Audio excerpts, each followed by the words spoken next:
Welcome to PTI, boys and girls. In today's episode, the NFL playoffs are set. The college football title game kicks off in hours, and Cliff Kingsbury, your boy, is out of a job.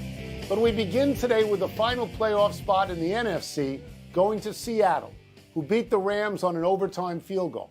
But that win didn't get Seattle in until hours later when Detroit beat Green Bay. Even though Seattle's win eliminated Detroit from the playoffs, the Lions still went out and beat the red-hot Packers in Lambeau. Your division, Wilbon. Yep. What's the bigger news? Who got in or who fell out? Well, Tony, today, I think you have the postmortem. You have who's out. I mean, and it starts with Green Bay, not even Detroit, which is out as well. I mean, Detroit, I have total admiration. Might be the only time in my life I've said that about the Lions. But to knock the Green Bay Packers out in Lambeau, you know, I just, that's a cool thing. The Packers, I think Rodgers 4 times previously on the final week he could get in the playoffs, he got them in the playoffs.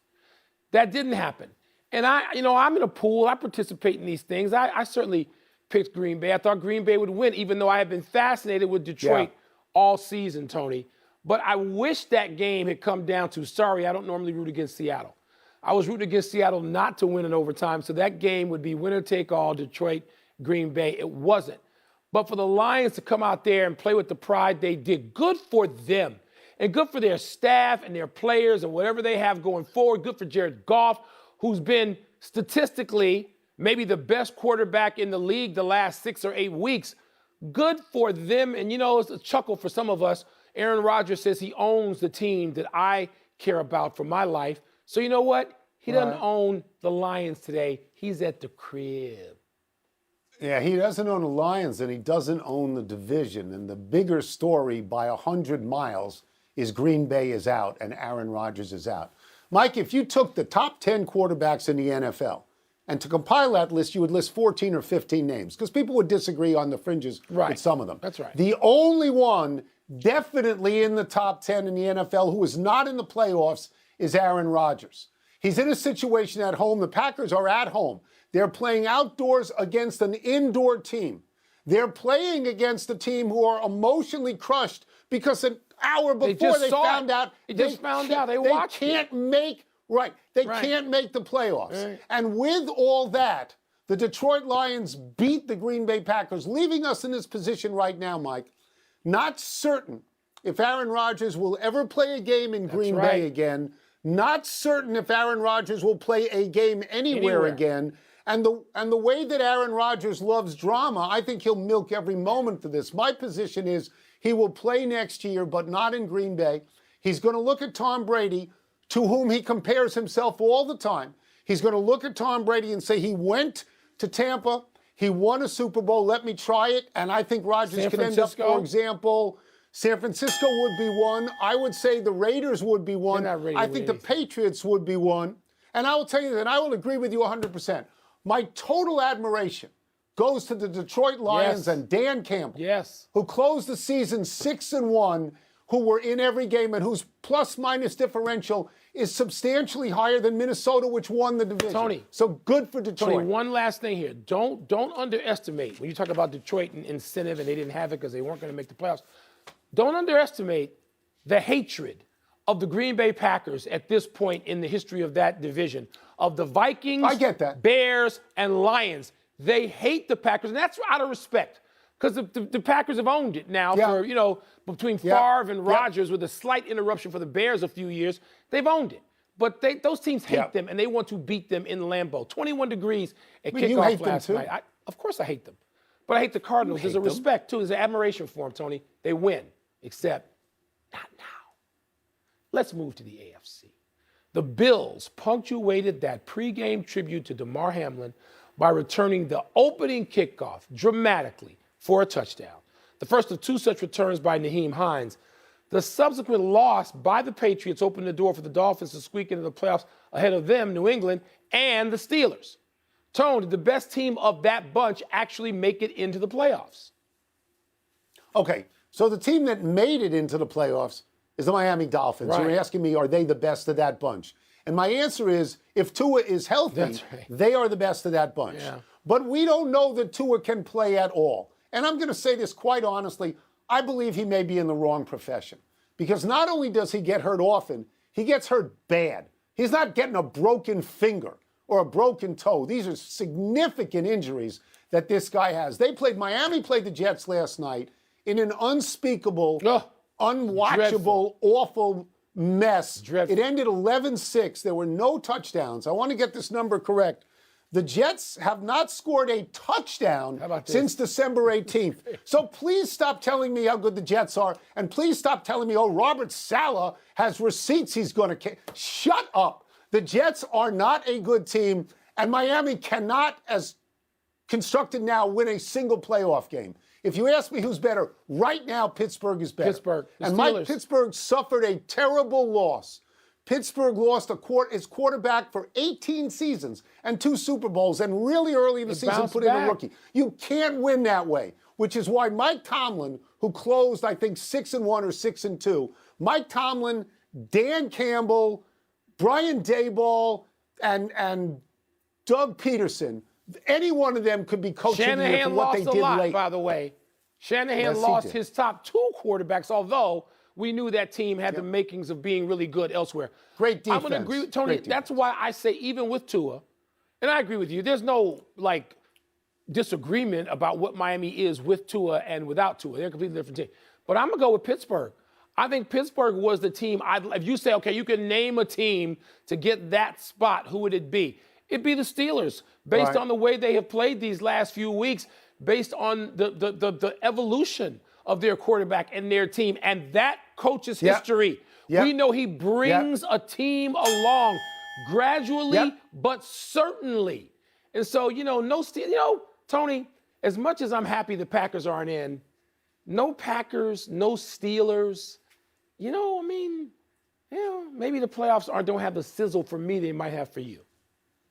By the way, we don't mention the Patriots because they're not a good team. They gave up two kickoff returns yesterday, and a few weeks ago lost a game on the worst play of all time and closed 2-5. So they're not better than either of these teams. They're not. Yeah. To no one's real surprise, as we move on, the Eagles and Chiefs clinch number 1 seeds and byes in their respective conferences. The Eagles will have home field all the way through. The Chiefs will have to play the AFC Championship game at a neutral site if they make it, and either Buffalo or Cincinnati make it as well. Wilbon, do Philadelphia and Kansas City feel like the 2 best teams to you? Not necessarily. I'm not going to argue that they aren't, okay? Because they're right there. They've earned the seedings that they've got. But if you ask me right now to pick who I think will be in the Super Bowl based on the matchups and the way teams are playing coming into these playoffs, I'm going to say Cincinnati and San Francisco. Those are the teams to me that look like... Bingo! And Tony, that's been played in 2 other Super Bowls, right? Like 1981 and 1990 or something like that. I don't know the Super Bowl Roman numeral numbers. I don't care about that garbage. Long time ago. But Bengals and the Niners, and Tony, again, this is where Shanahan comes in. I mean, I'm talking about him, and I know you said 6 weeks ago you thought that they were probably the team that you'd pick coming out of the NFC. Okay, but he had to do that losing his starting quarterback like in whatever it was, week 1 or 2 or 3, whatever, crazy early, September. And then losing the guy who would help get him to a Super Bowl previously and going with the last player chosen in the draft. That's Shanahan. He gets some votes too, even though he's got real good team in other aspects, defense and specials. And I agree with those teams that you picked, so I'm going to move on. And I'm going to say, if you had asked me 48 hours ago, what's the one lock prediction I have for the first round of the playoffs, I would say that Tampa Bay would lose. Because even though I love Tom Brady, I've watched that team, and I don't think it's a good team. They're beating Dallas. But now, having watched the Dallas Cowboys stink it up, now I will tell you that Tampa Bay can beat them. Dallas Cowboys, they lost to a Washington team that gagged 2 weeks in a row at home in playoff opportunities. A team that put in a rookie quarterback, Sam Howell, who had never played before. Let's talk about Dak Prescott for a second, Dak got paid, who got $1 billion in the offseason. Here's his line, Mike. 14 of 37 for 128 yards. That's a 1938 line. That's a 1938. He's intercepted again. He now has 15 interceptions in 12 games. He has interceptions, at least one, in 7 games in a row, and 3 pick sixes in the last 4 games. How can you look at them and think they're on the You right can't. course going into the Tony, playoffs. Tampa's going to beat No. them. The Dallas Cowboys are what they always are. They're just an overhyped, overstated bunch of nonsense. You know what they looked like yesterday? They looked like bums. God awful. They looked like slobs Let's take a break. yesterday. Get them out of here. Time to find out what's popping with the populace. Let's see what's first. Oh, I got to do it. Yeah, Nobody's going to talk You're the until I populace. talk. Here we go. Let's play odds makers. What are the chances that TCU pulls off the upset over Georgia tonight? Tony, I'm going no more than 20%, even as I'm rooting for a close game. I don't see one. I'd be fine with an upset. But I just don't see that. Georgia didn't even play all that well last week, and they scored 140 points in a semifinal. And Kirby Smart has had all week to tell them how bad they were and get them. You know, you talk about teaching moments. He had a whole teaching game, he and his staff. And we know how good they are because they're trying to repeat. And I just, you know, TCU's got what it takes to score an upset, but I'm not going any more than a 20% chance. What about you? So if I were running college football, I would want TCU to win so that I could say to the country, you see, we're not just the SEC and the Big Ten. Agree. And I really like Max Duggan because, you know, as you wanted Caleb Williams to win the Heisman, I thought Max Duggan would have gotten my vote. But much like you, I'll go a little higher, but I won't go over 25%. I won't. And my actual fear is that this could be a Georgia blowout. Yeah. This could be one of those 40-17 games where TCU scores late and it's no game at all. It could be like the second time Butler got into the national championship game in the NCAA tournament and couldn't shoot. The one thing I'm going to be grateful for, though, is Stetson Bennett IV is ending his college career. You sure? It is a great college career. He didn't have another year somewhere? He's 25 years old. Get a real job, son. You can't be in college at 25 years old. I talked to Pat Forty about this. He and Winky. Chris Winky tried to play pro baseball. He did. That's why he was old. Pat Forty said that Stetson Bennett IV is going to end up with Stetson Bennett Chevrolets, a car dealership in Georgia. All over Georgia. Good for him. He will.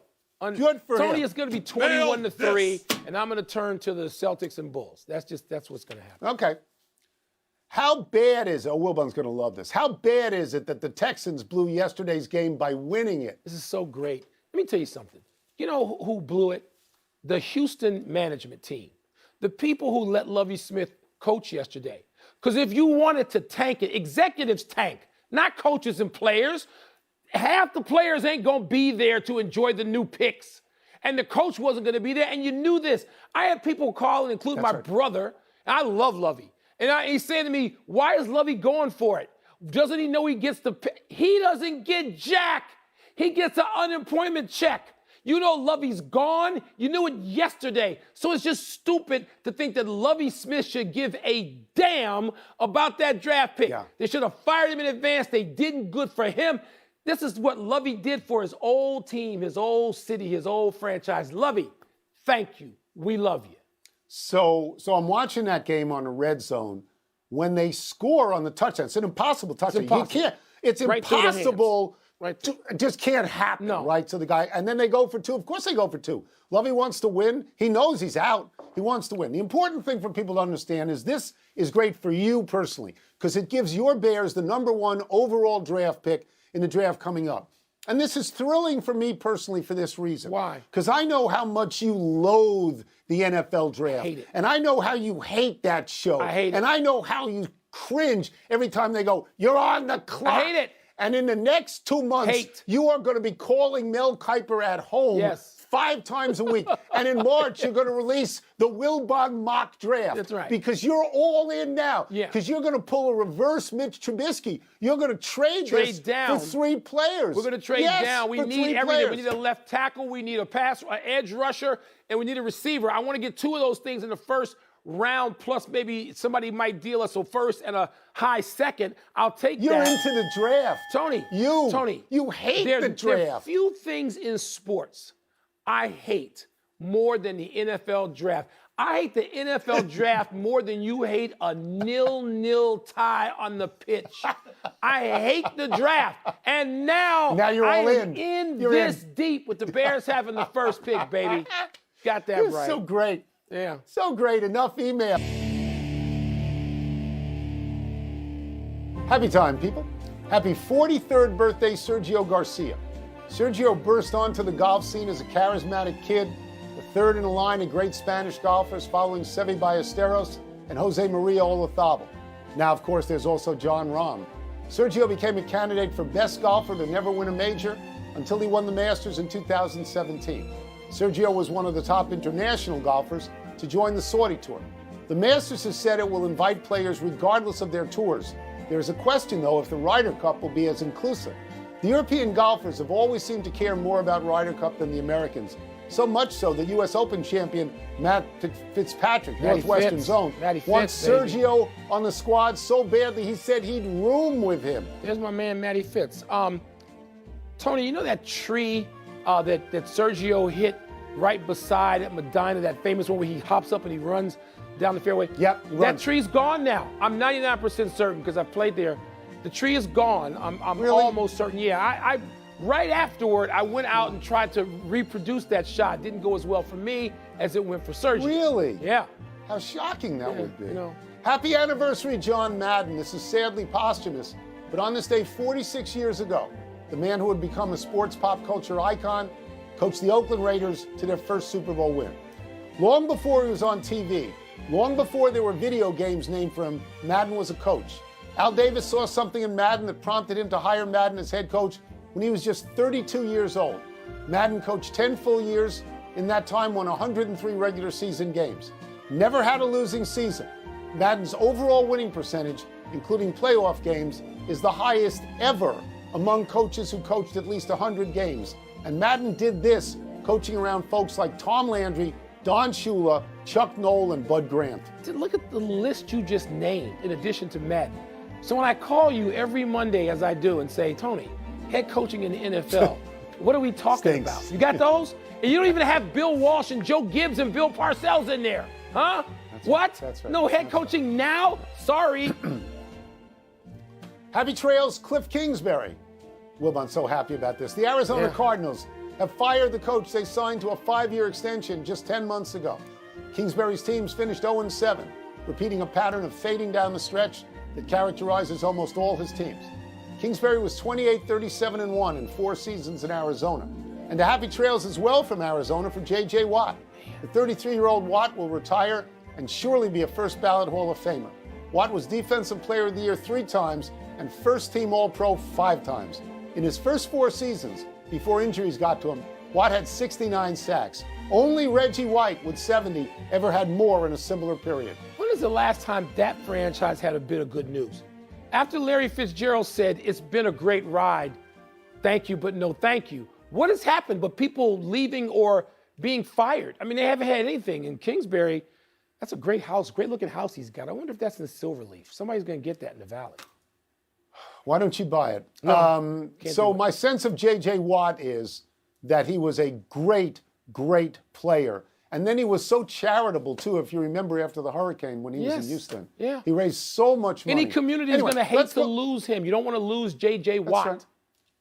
Let's go to the big finish. Kevin Durant could miss up to a month with an MCL sprain in his right knee. That's a big deal, right? He's averaging 30, shooting 56%, 93% from the line. He could be the MVP right now. He really could be. Hope he gets back and comes back strong for the playoffs. Sean McVay reportedly on the fence as to whether to return to the Rams next season. Does that surprise you? I don't know. I mean, he's only 36 years old. My son Michael is 36. He's had so much success. Maybe he's looking for the meaning of life because it came easy. I mean, he's that good. Brandon Staley defended his decision to play his starters after 2 got hurt. Your thoughts? He's lucky Mike Williams and Joey Bosa, are okay now. He really is fortunate. He makes some crazy decisions to me. John Rahm shot a 10 under 63 to beat Colin Morikawa, my man, at the Tournament of Champions in Hawaii. Your takeaway, you watched that. Yeah, I did. Morikawa gagged. I mean, he had bogeys on the back 9, 3 in a row. No, he gagged. He gave up an enormous lead. But to shoot 10 under on a Sunday, can't play defense. That's incredible. Can't play Nobody's defense on done Rahm. that. 10 under. Last one, the Clippers have lost 6 straight. They're now just